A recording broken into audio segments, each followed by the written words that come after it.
बच्चों, कैसे हो आप सब लोग। मैं निहारिका आप सब लोगों का स्वागत करती हूँ आपके अपने lecture number 12 of your summary series. और मैं उम्मीद करती हूँ आप सब बच्चे मस्त होंगे, स्वस्थ होंगे, खूब बढ़िया से अपनी पढ़ाई कर रहे होंगे। तो बच्चे देखते ही देखते हम लोग हमारे फोर्थ लास्ट लेक्चर की तरफ 12, 13, 14, 15 फोर्थ लास्ट लेक्चर की तरफ आ गए हैं बच्चों। और आज के टॉपिक्स होने वाले हैं 3 बड़ी प्यारी प्यारी छोटी छोटी नन्ही नन्ही सी पोम्स। तो बच्चा आज के टॉपिक में हम लोग करेंगे द ट्रीज, जो एड्रियन रिच ने लिखी है, tale of custard the dragon, और बच्चे तीसरी हम लोग करेंगे एन ग्रेगरी, जो W.B. यीट्स के द्वारा एक पोम लिखी गई है।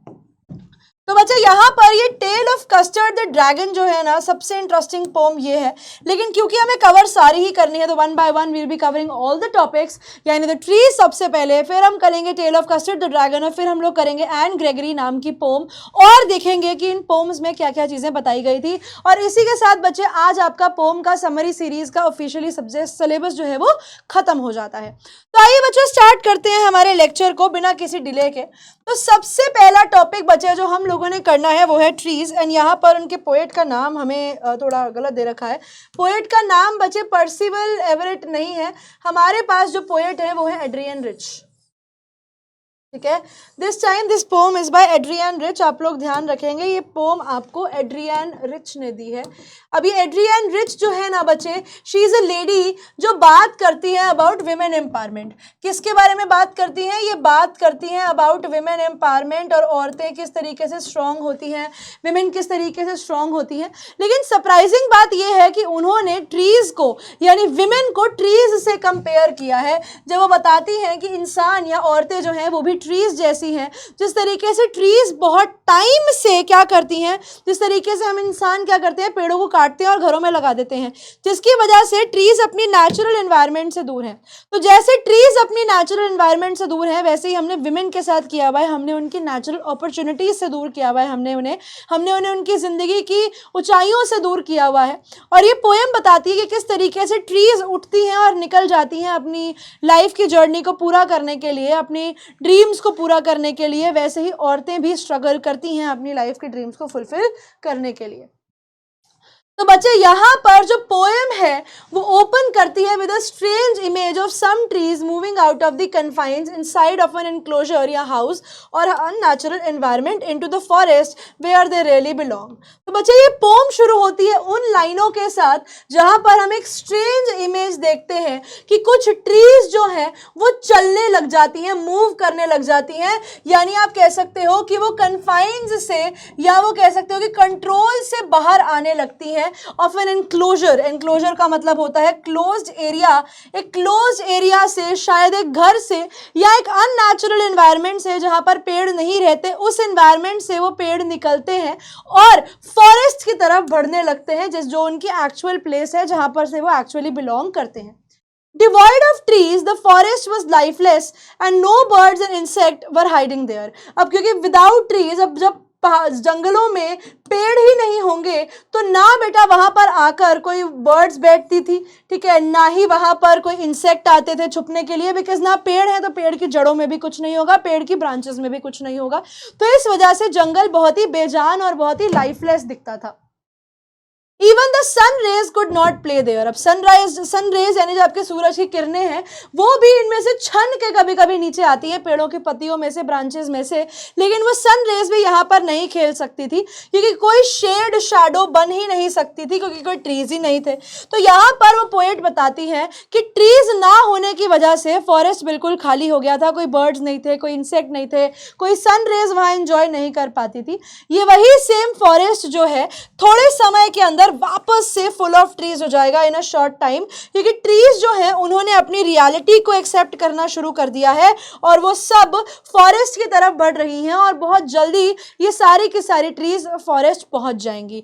यहाँ पर बच्चे आप लोगों को एक चीज का ध्यान और रखना है, ये जिन ट्रीज की पोएट यहाँ पर बात करती हैं उन्हें वो विमेन से भी कंपेयर करती हैं कि हमारी आज की सोसाइटी में, जिस पैट्रियार्कियल सोसाइटी के अंदर हम लोग रहते हैं, जिस सोसाइटी के अंदर हम लोग रहते हैं जहाँ पर विमेन को प्रॉपर राइट्स नहीं मिलते, जहाँ पर वो अपने लिए कुछ कर नहीं सकती हैं, वहाँ पर ये पेड़ों के जैसे औरतें भी अपने लिए लड़ना शुरू करेंगी और इन परेशानियों से बाहर आने की कोशिश करेंगी।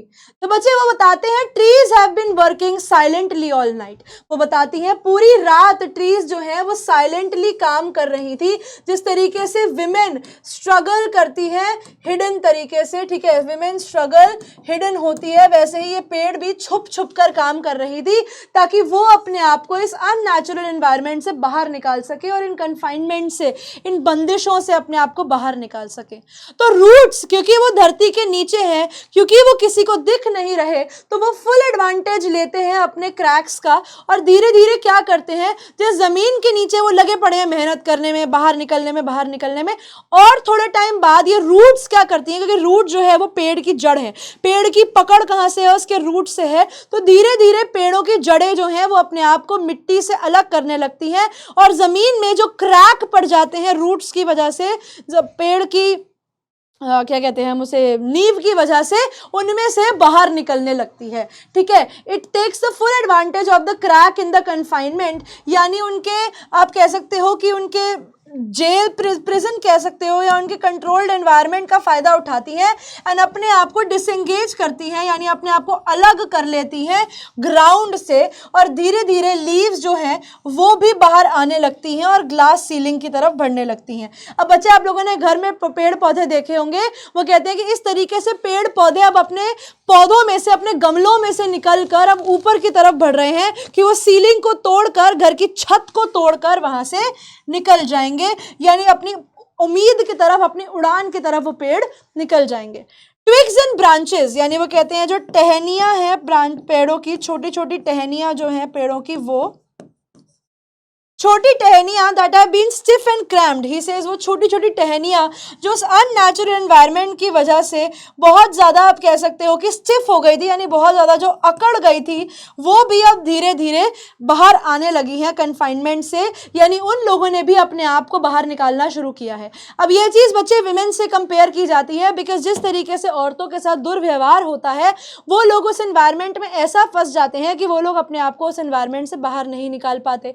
तो जब औरतें अपने आप को इस एनवायरनमेंट से बाहर नहीं निकाल पाती हैं, तो देखा जाए तो उनका भी शरीर जो है वो अकड़ जाता है उस छोटी सी घर में रहकर, और उनकी भी हालत खराब हो जाती है। तो वो विमेन जो है वो भी अपने आप को इस सिचुएशन से बाहर निकालने की पूरी कोशिश करती हैं।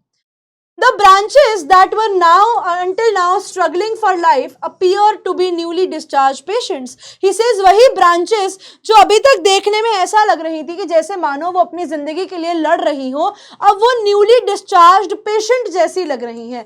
बेटा ये बहुत ज़रूरी पॉइंट है कि वो newly discharged patient जैसी क्यों लग रही थी, बिकॉज बेटा अगर आपने newly discharged patient को देखा हो तो वो भी अपनी ज़िंदगी के लिए स्ट्रगल करके आया है, वो भी अपनी ज़िंदगी के लिए लड़ाई करके आया है, और क्योंकि वो अपनी जिंदगी के लिए इतना लड़ा है और अब वो जब हॉस्पिटल से बाहर निकला है तो वो बहुत वीक है।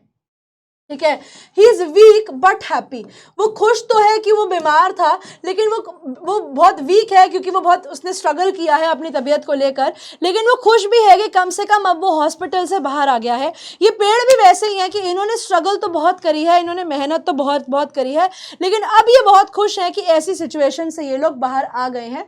who still die, who are still under the influence of medicine और weakness due to sickness, अब वो भी उस क्लिनिक से बाहर निकलने की जैसे कोशिश करते हैं, धीरे धीरे, स्लोली एंड ग्रेजुअली। ठीक है, स्लोली एंड ग्रेजुअली, धीरे धीरे जैसे पेड़ निकलने की कोशिश करते हैं, पेशेंट निकलने की कोशिश करते हैं हॉस्पिटल से, वैसे पेड़ भी निकल रहे थे। ये पूरा इमेज सिंबलाइज करता है विमेन को, जिस तरीके से औरतें भी बहुत लंबी स्ट्रगल के बाद, भले ही धीरे धीरे सही, अपनी कन्फाइनमेंट से, अपनी परेशानियों से, बंदिशों से बाहर आने लगी हैं और अपने लिए देश में कुछ करने लगी हैं। तो जो पोएट है हमारे पोम में, who is sitting inside and engrossed in writing long letters, अब बताते हैं कि हमारे जो पोएम की पोएट हैं वो अपने घर में बैठी हुई हैं और वहाँ बैठकर वो लॉन्ग लेटर्स लिख रही हैं, जहाँ पर वो बताती हैं कि मैं खुद इस सीन में वो डेवलपमेंट देख पा रही हूँ होते हुए अपनी आंखों के आगे, कि किस तरीके से पेड़ अपने आप को बाहर निकाल रहे हैं। ठीक है, ऑल्दो वो यहाँ पर कम्युनिकेशन नहीं बताती कि उन पेड़ों के बीच में क्या होती है, लेकिन वो कहती हैं कि मेरे को दिख रहा है कि रात का समय है, यानी छुपते छुपते इन लोगों ने अपने लिए क्या किया है, और वो अपने लिए किस तरीके के बदलाव जिंदगी में ला रही हैं। और वो कहते हैं ये रात का समय है, आसमान में मून शाइन कर रहा है, फुल और open clear and bright moon है ही सेज। और ये ब्राइट मून क्या रिप्रेजेंट करता है बच्चे? ये ब्राइट मून रिप्रेजेंट करता है नई पॉसिबिलिटीज को, कि हम लोगों को बहुत सारी नई पॉसिबिलिटीज वो मून दिखाता है, क्योंकि मून की रोशनी उन पेड़ों को रास्ता देगी सही तरीके से आगे जाने का। तो यहाँ पर वो बताती हैं कि लोग बहुत मेहनत कर रहे हैं अपने आप को इस सिचुएशन से बाहर निकालने की। अब वो कहते हैं ये टाइम बिल्कुल परफेक्ट है ट्रांसफॉर्मेशन के लिए, and the transition the trees and the women are striving to usher in, जिसके लिए वो फाइट कर रहे हैं। टू अशर इन का मतलब है टू हैव, जिस ट्रांसफॉर्मेशन के लिए वो लड़ रहे हैं उसके लिए ये रात का समय बिल्कुल सही है, बिकॉज इस समय पे किसी को नहीं पता कि क्या होगा। There is hope in the air, वो कहते हैं हवा में एक उम्मीद है जो बिल्कुल न्यूली स्प्राउटिंग लीव्स जैसी खुशबू देती है। जब नए नए पेड़ पौधे उगते हैं तो जैसी खुशबू आती है, शी सेज बिल्कुल वैसी खुशबू फैली हुई है हवा के अंदर। And the poets heart is a Flutter with whispers, और वो कहते हैं उनका पूरा दिल जो है ना वो आवाज़ों से भर गया है, खुशफुसाहट से भर गया है, खुशफुसाहट से भर गया है, कि लोग जो हैं वो जो पेड़ हैं वो बातें करते हुए यहाँ पर आ रहे हैं। जो वॉइसेस हो सकती हैं कॉशन की और स्केप्टिसिज्म की, बेसिकली आप कह सकते हो कि सवालों की, कि लोग जो उन पर सवाल उठाते हैं कि ये सही कर रहे हैं या नहीं कर रहे हैं। ही सेज ये वॉइसेस जो हैं ये बहुत जल्दी शांत हो जाएंगी, बिकॉज जब इंसान कुछ अचीव कर लेता है तो उसके आसपास के लोग बोलना बंद कर देते हैं। ही सेज ये टाइम नहीं है जिस समय मैं नो या स्टॉप बोलूं, ये टाइम है चीज़ों के होने का। ही सेज ये वो चीज़ें हैं जो पहले ही हो जानी चाहिए थी, लेकिन अगर अब हो रही हैं तो आई वेलकम देम, मैं खुश हूँ कि ये सारी चीज़ें अब हो रही हैं, कि पेड़ भी अपनी नेचुरल इन्वायरमेंट की तरफ बढ़ रहे हैं और औरतें भी अपनी रियल इन्वायरमेंट की तरफ बढ़ रहे हैं। बच्चे आप लोग याद रखेंगे इस पोम के अंदर एक पोएटिक डिवाइस यूज़ किया गया है जिसका नाम है एक्सटेंडेड मेटाफर, और एक्सटेंडेड मेटाफर का मतलब होता है कंपैरिजन करना, लेकिन एक्सटेंशन में, यानी पूरे पोम के अंदर ये कंपैरिजन किया गया है बच्चे, इसीलिए इस पोएटिक डिवाइस का नाम क्या पड़ा है? Extended metaphor. तो वो कहते हैं जितनी भी बाउंड्रीज हैं, जितनी भी बाधाएं हैं, जितनी भी रेखाएं हैं, जितनी भी रिस्ट्रिक्शंस हैं, ये सारी सिंबलाइज करती हैं बाय ग्लास। जब वो ये कहते हैं they are going to break the glass ceiling, तो इसे उनके सर पे एक छत है, वो ग्लास की बनी हुई है, वो कांच की बनी हुई है। अब कांच कैसी चीज होती है बेटा? कांच होती है डेलिकेट, उसको ज्यादा झटका मारोगे तो वो टूट जाएगा। तो इसे कि ये जो बंदिशें इन लोगों के ऊपर लगाई गई हैं ना, ये भी कांच की बंदिशें हैं। ये बंदिशें ऐसी हैं कि जिन पर अगर आप प्रेशर डालोगे सही तरीके से तो आप इन बंदिशों को भी इनकी जिंदगी से खत्म कर सकते हो।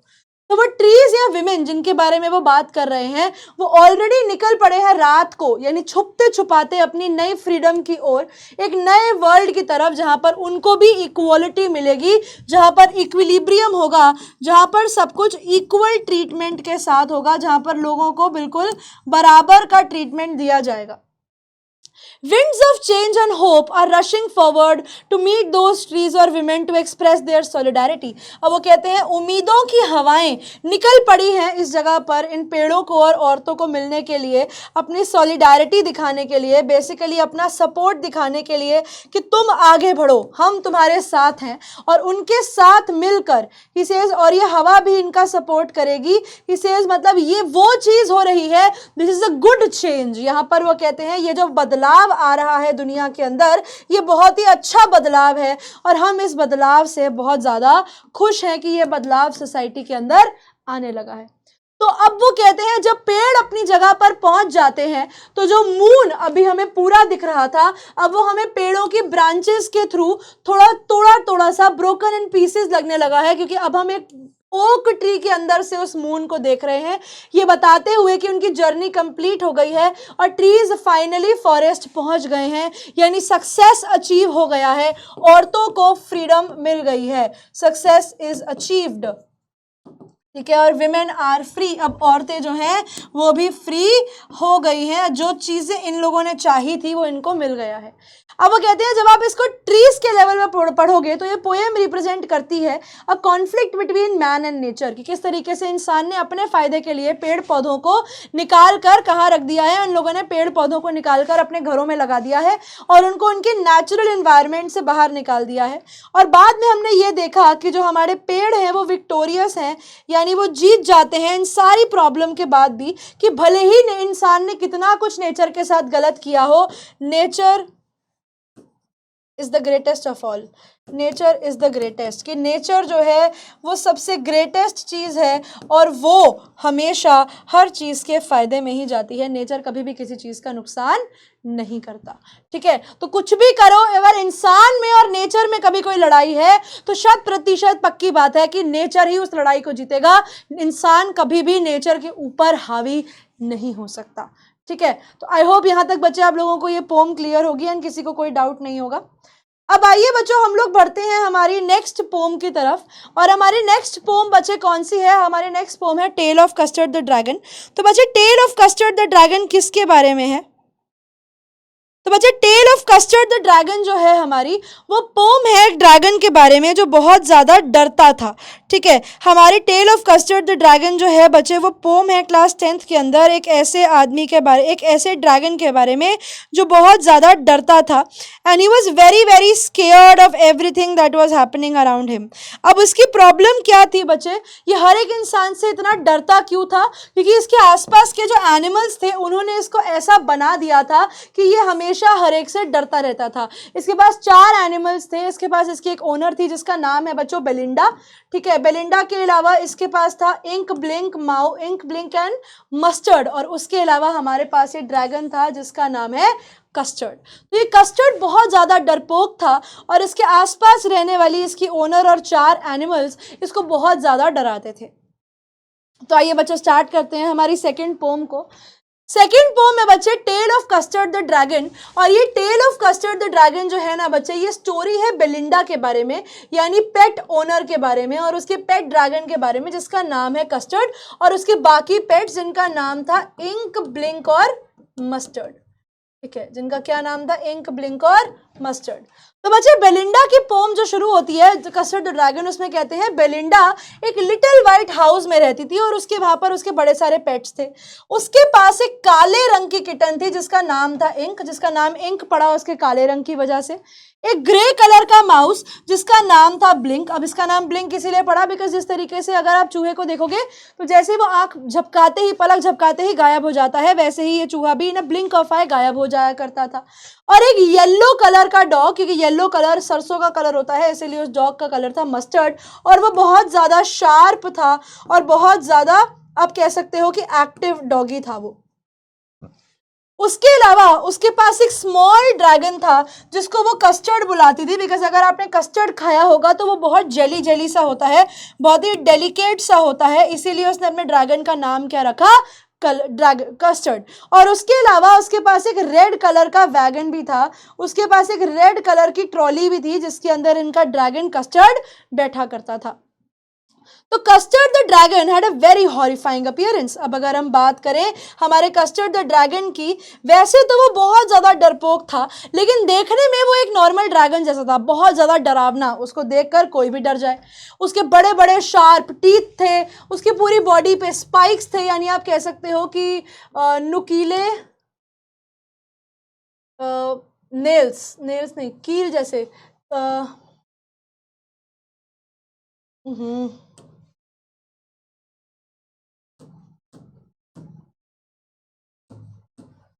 नुकीले कील जैसे उसके शरीर के ऊपर स्केल्स थे और उसकी बेली के नीचे भी स्केल्स हुआ कर, स्पाइक्स एंड स्केल्स हुआ करते थे। इस तरीके से यहाँ पर उसके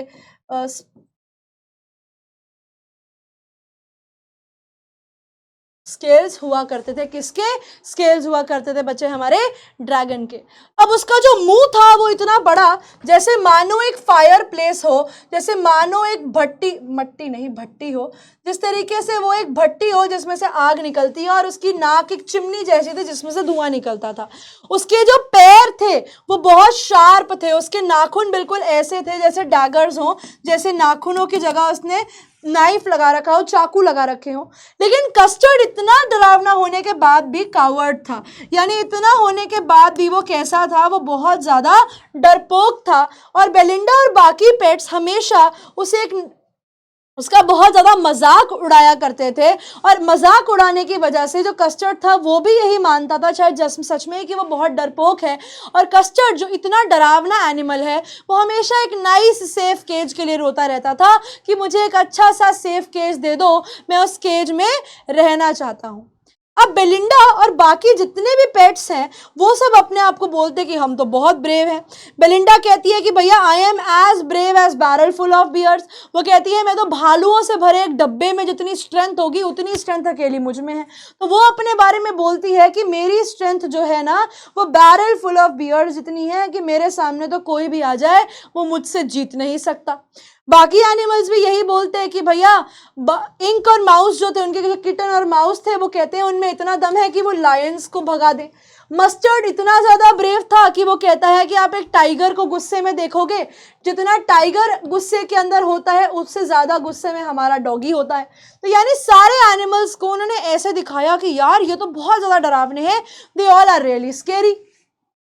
Belinda use to tickle custard ruthlessly. तो बेलिंडा क्या करती थी, उसको गुदगुदी करती थी बहुत ज़्यादा रूथलेसली, मतलब बहुत ही बुरे तरीके से हमेशा उसको गुदगुदी करती थी, उसका मजाक उड़ाती थी और उसको बहुत ज़्यादा परेशान करती थी। और किटन माउस जो है वो उसका मजाक उड़ाते थे, ठीक है, उसका मजाक बनाते थे कि तुम तो बहुत डरपोक हो, और उसे बोलते थे कि तुम तो पर्सिवल हो। बच्चा ये पर्सिवल का जो कॉनोटेशन है बहुत ज़रूरी है। पर्सिवल कौन था? तो बेटा पर्सिवल ना एक ब्रेव नाइट था, बेसिकली एक बहुत बड़ा ही सोल्जर हुआ करता था। ये किंग आर्थर का ये सोल्जर था और ये जाना जाता था अपनी स्ट्रेंथ और अपनी फाइटिंग स्किल्स के लिए। लेकिन रियलिटी में हुआ क्या था, जब एक्चुअली फाइट करने का टाइम आता है तो वो भाग जाता है, ठीक है। तो इसीलिए इसे पर्सिवल से कंपेयर किया गया। अब हमारा बेचारा ड्रैगन जो इतना पीड़ित था वो हमेशा रेड वैगन में बैठा रहता और दुखी होता रहता और हमेशा रोता रहता एक नाइस सेफ केज के लिए कि मुझे काश एक सेफ केज मिल जाए, काश मैं उस सेफ केज में ही बैठा रहूं। और सारे के सारे लोग क्या करते, ये सारे के सारे लोग मिलकर इस ड्रैगन का खूब मजाक उड़ाते, खूब इसके ऊपर हंसते, खूब इसको बुरा बुरा बोलते। सडनली क्या होता है, एक दिन जब ये इसका मजाक उड़ा रहे थे, वहां पर एक मूंछों वाला बड़ा ही डरावना सा, बड़ा ही स्केरी सा पायरेट इनके घर में विंडो से आता है। और उसने एक नकली लेग लगा रखी थी, उसकी टांग नकली थी, उसके दोनों हाथों के अंदर उसने बंदूकें पकड़ी हुई थी, मुंह के अंदर उसने एक चाकू पकड़ा हुआ था और उसकी एक आंख नहीं थी। वो सब बड़े डर जाते हैं, they all were shocked, they were like ये क्या हो गया, ये आदमी यहाँ पर कैसे आ गया इस आदमी को देखकर, क्योंकि उसने अपने दोनों हाथों में पिस्टल पकड़ी हुई थी और शॉर्ट स्वॉर्ड उसने अपने दांतों के बीच में फंसा रखी थी। तो यानी जितने भी लोग जो ये कहते थे कि हम तो भैया बिल्कुल भी नहीं डरते, अब वो सब इसको यहाँ पर देखकर इतना ज़्यादा डर गए कि अरे ये क्या हो गया, ये तो बहुत ही डरावना सा है। And everybody was very scared to see him. अब जो भी वहां पर कमरे में प्रेजेंट था वो डर जाता है, वो टेरिफाई हो जाता है, वो डर जाता है कि ये हमारे साथ क्या हो गया। बेलिंडा टर्न्ड पेल, बेलिंडा के चेहरे के रंग उड़ जाते हैं और वो भी रोने लगती है कि कोई मेरी मदद करो। अब मस्टर्ड जो कहता है कि भैया मैं तो टाइगर जितना स्ट्रांग हूँ, वो भी अपनी जिंदगी के लिए भागता है। इंक भी घर के बेसमेंट में चली जाती है और ब्लिंक जो है वो भी अपने रैट होल में, अपने माउस होल के अंदर अपने घर में जो है चला जाता है। यानी जितने भी एनिमल्स अपने आप को ये दिखा रहे थे कि हम तो बहुत स्ट्रेंथ में हैं, हम तो कुछ भी कर सकते हैं, वो सारे एनिमल्स यहाँ से भाग जाते हैं। जबकि कस्टर्ड जिसने आज तक सिर्फ बहुत ज़्यादा बकवास सुनी है अपने लिए, उसने इस प्रॉब्लम को, उसने क्राइसिस को बड़े ही अच्छे से हैंडल किया। यहाँ पर डरने के बजाय उसने क्या किया, अपनी जो टेल है उसे ज़मीन पे मारना शुरू किया और भागा वो उस पायरेट की तरफ। अब पायरेट जो था इस चीज़ से डर गया तो उसने क्या किया, उसने अपनी ग्रॉग पी ली, यानी उसके पास एक अल्कोहल थी, ग्रॉग अल्कोहलिक ड्रिंक है, उसने वो अल्कोहलिक ड्रिंक पी ताकि वो अपने में थोड़ी सी एनर्जी गेन कर पाए। लेकिन क्योंकि हमारे जो कस्टर्ड है उसने कोई भी मौका नहीं छोड़ना था, तो कस्टर्ड ने उसने क्या किया, उसने कस्टर्ड के ऊपर 2 शॉट्स भी मारे, यानी उसने 2 बारी गन से उसको हिट भी किया, लेकिन कस्टर्ड को वो नहीं लगा और कस्टर्ड बच गया। अब कस्टर्ड ने जब देखा कि मुझे गोली मार रहा है, तो कस्टर्ड ने डिसाइड किया इसको तो मैं छोड़ूंगा ही नहीं। कस्टर्ड जाता है, उसके ऊपर कूदता है और उसकी पूरी बॉडी को एक ही बारी में खा जाता है। अब जब वो पायरेट मर जाता है तो सब लोग बड़ी खुश होकर बाहर आ जाते हैं कि wow custard, very good custard. जितने भी लोग थे दे वर वेरी हैप्पी कि चलो फाइनली ये ड्रैगन नहीं, पायरेट मर गया है और ड्रैगन ने इसको मारा है। तो बेलिंडा आती है और कस्टर्ड को हक कर लेती है और उसे बहुत थैंक यू बोलती है कि तुमने इसको मारा। एंड किसी ने भी, सबने सेलिब्रेट किया, लेकिन किसी ने भी पायरेट की डेथ के लिए बुरा फील बैड नहीं किया, ठीक है, डिड नॉट फील बैड। किसी ने भी बुरा नहीं महसूस किया कि इसको क्यों मार दिया या क्यों मार दिया गया, क्या हुआ है, he did not feel bad about anything. लेकिन यहाँ पर ये बाकी सारे लोगों ने बहुत ही क्रूअल चीज करी। अब उन्होंने इतना बोला कि हम तो बहुत स्ट्रांग है, बहुत स्ट्रांग है, बहुत स्ट्रांग है, लेकिन जब समय आया अपनी स्ट्रेंथ दिखाने का तो इनमें से किसी ने भी अपनी स्ट्रेंथ नहीं दिखाई। रादर बड़े ही शेमफुली, बड़े ही बदतमीज तरीके से उन्होंने बहुत ही बड़ी घटिया हरकत करी कि ड्रैगन को वहां अकेले छोड़ के चले गए। इंक, ब्लिंक, मस्टर्ड और कस्टर्ड और बेलिंडा ने क्या करना शुरू करा, उन्होंने अपनी ब्रेवरी के चर्चे करने शुरू कर दिए। उन्होंने ये बोला कि अगर हम तुमसे ज्यादा ब्रेव हैं। वो कहते हैं कि अगर तुमने हम यहाँ पर इसको नहीं मारा होता तो हम इसको मार देते। वो ये कहते हैं कि हम मानते हैं कि तुमने मार दिया ही सही, लेकिन अगर हम तुम्हारी जगह होते तो हम बिल्कुल, अगर हम डरे नहीं होते तो हम शायद इसे तुमसे ज्यादा अच्छे से मार देते। दे क्लेम्ड कि अगर वो ब्रेव होते कस्टर्ड जितने, तो वो अगर वो कहते हम बहुत ब्रेव हैं, हम तुमसे ज्यादा ब्रेव हैं, अगर हम इस चीज से इफेक्ट नहीं हुए होते, अगर हम अननर्व्ड नहीं हुए होते, अगर हम इससे इफेक्ट नहीं हुए होते, तो तुम्हारी जगह पर हम ही इसको मार देते, क्योंकि हम तुमसे 3 टाइम स्ट्रांग हैं। अब यहाँ पर कस्टर्ड ने उनकी ब्रैगिंग, बेसिकली अपनी खुद की तारीफ को उसने छोड़ा साइड में। उसको भी लगा कि हाँ यार ये लोग सही कह रहे हैं, अगर इसका मतलब ये है कि ये लोग मुझसे बेटर तरीके से मार सकते थे, तो दे थॉट कि हाँ यार ये लोग बिल्कुल सही बोल रहे हैं, they could have killed him, अगर मैंने नहीं किया होता तो शायद ये लोग पक्का इसको मार देते। यानी इस तरीके से कस्टर्ड के अच्छाई का भी कस्टर्ड को कोई सिला नहीं मिलता। सब लोगों ने कस्टर्ड को यही बोला कि हम तुम्हारी जगह होते तो ये काम तो हम भी कर लेते। यानी कस्टर्ड की तारीफ करने के बजाय उन लोगों ने कस्टर्ड को नीचा दिखाया और कस्टर्ड को ये शो किया कि तुमने जो भी किया है वो कोई बहुत महानता का काम नहीं है, ये काम तो हम भी कर सकते थे। और कहानी वही की वही है। उसके बाद बेलिंडा अपने बाकी एनिमल्स के साथ आज भी वहां पर रहती है और कस्टर्ड जो एक्चुअली में ब्रेव था वो आज भी अपने एक सेफ केज के लिए रोता है। वो आज भी डिमांड करता है कि मुझे एक सेफ केस दे दिया जाए। और बाकी जो एनिमल थे जो ब्रेव नहीं भी थे, उन्होंने ये क्लेम किया कि भैया हम तो बहुत ब्रेव हैं, हम जो कर सकते हैं वो कोई नहीं कर सकता। और इस पॉइंट पर आकर बच्चे ये स्टोरी खत्म हो जाती है कि इंसान कि इन्वायरमेंट जैसी है, जिस माहौल में इंसान रहता है उसकी ज़िंदगी कहीं ना कहीं उस चीज़ से बहुत ज़्यादा इफेक्ट होती है। जिस तरीके से कस्टर्ड की ज़िंदगी यहाँ पर इफेक्ट हुई, अगर तो उन एनिमल्स ने कस्टर्ड की तारीफ कर दी होती तो शायद कस्टर्ड में वो जो कॉन्फिडेंस आया था वो ज़िंदगी भर रहता। लेकिन कस्टर्ड के आसपास वाले लोगों ने ही उसे वो कॉन्फिडेंस नहीं दिया, तो आप कैसे एक्सपेक्ट कर सकते हो कि कोई और उसके साथ कुछ अच्छा करेगा। ठीक है बच्चों, आई होप यहाँ तक आप लोगों को ये बिल्कुल खत्म हो गई होगी, स्टोरी समझ में आ गई है। यहाँ पर आकर बच्चे ये टॉपिक भी खत्म हो जाता है। अब लास्ट पोम बच्चे हम लोगों ने करनी है जिसका नाम है एन ग्रेगरी। और बच्चे फॉर एन ग्रेगरी ये पोम लिखी है W.B. यीट्स ने। ठीक है, इसके पोएट कौन है? इसके पोएट हैं विलियम बटलर यीट्स। और विलियम बटलर यीट्स ने यहाँ पर बात करी है एक सुंदर सी लड़की के बारे में। ठीक है, he has talked about a beautiful lady. ठीक है, वो एक ब्यूटीफुल लेडी के बारे में बात करते हैं जिनका नाम वो क्या रखते हैं, एक ब्यूटीफुल लेडी जिनका नाम रखते हैं वो, जिनका नाम है बच्चे एन ग्रेगरी। ठीक है, एन ग्रेगरी के बहुत सुंदर गोल्डन से बाल थे इस तरीके के। तो यहाँ पर William Butler Yeats Anne Gregory को ये बताते हैं कि मोहतरमा जी देखिए कि आजकल का जो समय है उस समय में लोग ऐसे हैं कि वो तुम्हें प्यार करेंगे इस चीज के ऊपर कि तुम कैसी दिखती हो। वो कहते हैं लोग तुम्हें प्यार करेंगे तुम्हारे गोल्डन बालों के लिए, ना कि तुम्हें तुम्हारी रियलिटी के लिए। ठीक है, वो कहते हैं लोगों का जो प्यार है तुम्हारे लिए वो तुम्हारे बालों के लिए है, वो तुम्हारे लिए नहीं है, वो तुम्हारे दिल के लिए, तुम्हारे नेचर के लिए प्यार तुम्हें नहीं करते हैं। तो यहाँ पर जब वो इस चीज को बताते हैं कि लोग तुम्हें इसीलिए प्यार नहीं करते, तुम्हारे नेचर के ऊपर प्यार नहीं करते, तुम्हें तुम्हारी फिजिकल अपीयरेंस पर प्यार करते हैं, तो उसमें एन ग्रेगरी कहती है कि क्या पता अगर मैं अपने बालों का रंग कुछ और करा लूं और फिर भी जो आदमी है वो मुझे प्यार करे। तो यहाँ पर हमारे W.B. यीट्स बताते हैं कि देखो ऐसा नहीं होता है दुनिया में। मेरी बात हुई थी एक रिलीजियस मैन से जिसके पास एक टेक्स्ट है, जिसके पास रिटन प्रूफ है इस चीज का कि दुनिया में कोई भी आपको बिना निस्वार्थ भाव के प्यार नहीं कर सकता, हर इंसान का प्यार स्वार्थी होता है। इसे सबसे ज्यादा निस्वार्थ प्यार अगर आपको कोई कर सकता है तो वो भगवान कर सकते हैं। तो आइए बच्चों पोएम को देखते हैं। A young man, most probably the poet himself, meets a young beautiful girl with golden yellow और blonde hair।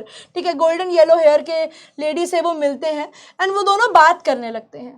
तो जब वो लड़की के बारे में कहते हैं तो वो कहते हैं जो लड़की के बाल उसके चेहरे पर आ रहे हैं वो हनी कलर्ड है, यानी वो उसे कंपेयर करते हैं कि वो येलोइश से कलर के हैं और उसे एक high wall of a fort से कंपेयर करते हैं, या कहते हैं कि तुम्हारे बाल जो हैं वो तो एक वॉल जैसे हैं और यहाँ पर वो ये कहते हैं कि ये तुम्हारे प्रोटेक्शन के लिए है।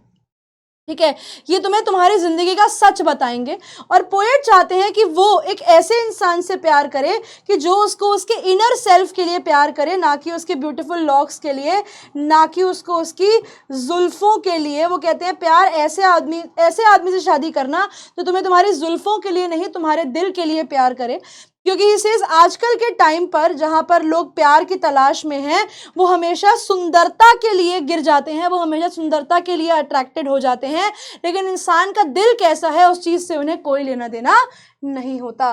तो वो कहते हैं प्यार ऐसा मत करो जो तुम्हारे चेहरे से हो, प्यार ऐसा इंसान से करो जो तुम्हें तुम्हारे नेचर के लिए प्यार करे, तुम्हारे दिल के लिए प्यार करे, ना कि तुम जैसे दिखते हो उसके आधार पर। तो गर्ल जो जानती है कि उसे किस तरीके का आदमी चाहिए अपनी जिंदगी में, वो पोएट को बताती है कि सर फिर तो इस तरीके से मैं अपने बालों को ब्राउन, ब्लैक या कैरेट कलर में यानी रेड कलर में कर सकती हूँ। ही सेज, और मैं चाहती हूँ कि शी सेज ऐसा भी तो हो सकता है ना कि कोई इंसान मुझे मेरे बालों के रंग के लिए प्यार ना करे, मुझे इसीलिए प्यार करे कि मेरे दिल की क्वालिटीज कैसी हैं, मैं हूँ कैसी, मेरा नेचर कैसा है। तो वो कहती है लोग मुझे इस चीज के लिए भी तो प्यार कर सकते हैं ना। तो पोएट कहते हैं कि नहीं, वो यहाँ पर थोड़े से आप कह सकते हो कि अनश्योर हैं, इससे मैं नहीं मानता ये चीज़ को, क्योंकि वो कहते हैं कि देखो इस बात में कोई भी सच्चाई नहीं है। दुनिया में ऐसा कोई भी व्यक्ति आज तक पैदा नहीं हुआ जो तुम्हें निस्वार्थ भाव से प्यार करे। ये बात दुनिया की सच्चाई है कि कहीं ना कहीं जो भी इंसान आपको प्यार करता है वो कुछ ना कुछ इसी भाव में करता है, वो कुछ ना कुछ इसी मूड में करता है कि उसे कहीं ना कहीं कुछ ना कुछ फायदा आपसे निकालने को मिल रहा होता है। तो इसलिए इस दुनिया में कोई भी ऐसा प्राणी आज तक पैदा ही नहीं हुआ। अब कोई इंसान अपनी बीवी से कितना मर्जी प्यार कर ले, कहीं ना कहीं उसके मन में इस चीज का सेल्फिश रीजन जरूर है कि ये मेरा घर संभाल रही है। तो कहीं ना कहीं जाने अनजाने में कुछ ना कुछ सेल्फिश रीजन आ ही जाता है, स्वार्थ आ ही जाता है। और यहाँ पर वो एक रिलीजियस मैन की बात बताते हैं कि मैंने एक स्क्रिप्चर पढ़ा था, मैंने एक रिलीजियस नोट पढ़ा था, इसेज मैंने कहीं पर पढ़ा है ये चीज को कि दुनिया में सिर्फ भगवान, only God loves human being for who they really are, कि भगवान जानते हैं आपको इनसाइड आउट, भगवान जानते हैं आपको मन से, भगवान जानते हैं आपको तन से, भगवान जानते हैं कि आप कैसे हो, आप सुंदर हो, आप सुंदर नहीं हो। ठीक है, वैसे सुंदर ना सुंदर एक बड़ी शालो बात है, लेकिन आप जैसे भी हो भगवान जानते हैं कि आपके मन में क्या है। इसी अगर भगवान ये जानते हैं आपके मन में क्या है तो उस मन को जानने के बाद भी सिर्फ भगवान है जो आपको प्यार कर सकते हैं। ठीक है, इसलिए सर ये क्वालिटी आपको मोस्ट ह्यूमंस में मिसिंग मिलेगी, क्योंकि लोगों का लव सुपरफिशियल है, लोगों का प्यार जो है वो दिखावे के लिए है, वो सिर्फ दिखावे के लिए प्यार करते हैं और वो फिजिकल चार्म से इफेक्ट होते हैं, यानी आपकी अट्रैक्शन से, फिजिकल अट्रैक्टिवनेस से वो इफेक्ट होते हैं। आप सुंदर हो, मोटे हो, नाटे हो, पतले हो, गोरे हो, काले हो, लोगों को इन चीज़ों से फर्क पड़ता है और ये सच्चाई है, ये रियल है कि लोगों को आपके फिजिकल अपीयरेंस से फर्क पड़ता है। लोगों का प्यार सेल्फिश होता है, सिर्फ भगवान है जो आपको निस्वार्थ भाव से प्यार कर सकते हैं। इसे इंसान आपकी फिजिकल ब्यूटी को देखकर इफेक्ट हो जाते हैं, लेकिन इनर ब्यूटी पर इतना कोई फोकस नहीं करता। इसे लेकिन सच्चाई तो यही है कि इंसान की जो रियल ब्यूटी है वो उसकी इनर ब्यूटी है। तो पोएट ये कंक्लूड करते हैं इस आइडिया के साथ, love beyond physical appearance is divine in nature. वो ये कहते हैं कि अगर आपको कोई ऐसा प्यार मिलता है जो आपको आपकी फिजिकल अपीयरेंस, आप कैसे दिखते हो उससे परे होकर आपको प्यार करता है, तो वही एक डिवाइन प्यार है, वही एक सच्चा प्यार है। और बच्चे यही इस पोएम का सेंट्रल आइडिया भी है। और यहाँ पर आकर बच्चे ऑफिशियली हम लोगों ने हमारे पोम के सिलेबस को ख़त्म कर लिया है। And I hope you guys have understood all the things that were told to you. And with this बच्चे we are at the end of our lecture once again, and we are left with what 3 lectures more. We are left with 3 more lectures that you will be getting in the upcoming weeks. और यहीं पर आकर बच्चे हम लोग and करते हैं हमारी क्लास को। थैंक यू ऑल इस क्लास का पार्ट बनने के लिए। आई होप आप सब बच्चों को सब कुछ समझ में आया होगा। मैं निहारिका अब आप लोगों को मिलूंगी आपकी अगली क्लास में। तब तक के लिए बच्चों पढ़ते रहिए, आगे बढ़ते रहिए, एंड गुड बाय एवरीबॉडी।